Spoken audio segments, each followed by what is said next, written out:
when talking about Chinese competition, the US really does not have the resources, or has certainly not provided the kind of resources that China has provided or is able to provide. For one, a lot of companies in a lot of countries in Africa are now receiving loans from Chinese state banks that are financing the infrastructure projects that go along with the Chinese state-owned companies. That's, of course, not the model that the US operates.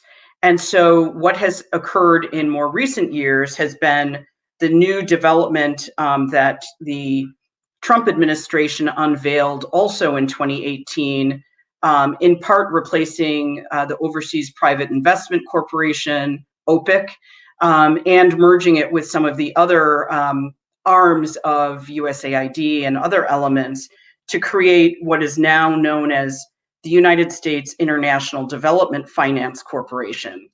But it was only funded by Congress to the tune of $60 billion, and that's to provide loans and loan guarantees and insurance to companies willing to do business in developing countries. That's not specific to Africa, of course. It's unclear exactly how much of that would even go to American businesses investing in Africa.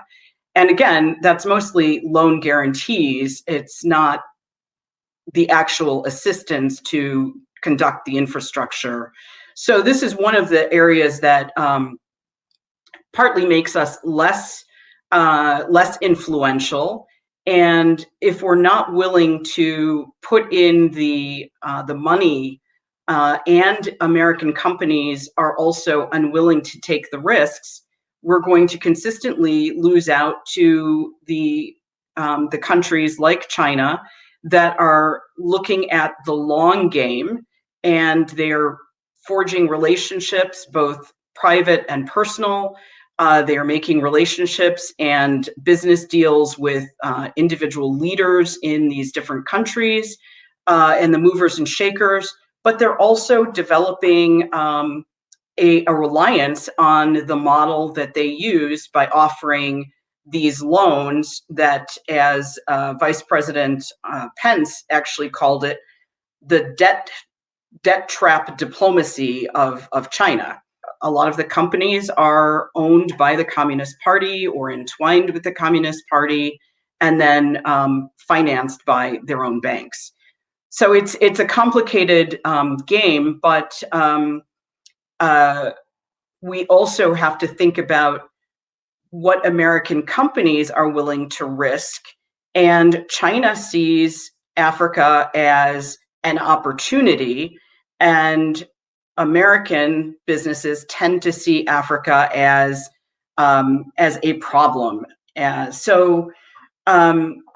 I know as a former diplomat that we always wanted American companies to be involved in the countries that we were in, because we believe that we have a higher integrity, and we have rules about bribes, and people have to follow, corporations have to follow the Foreign Corrupt Practices Act, whereas other companies around the world don't necessarily have to follow those things. And the Chinese are known for the kinds of practices, as well as making sure that they insist on hiring a good percentage of the workers to be Chinese. So, even the skills are not being transferred in many cases to the Africans.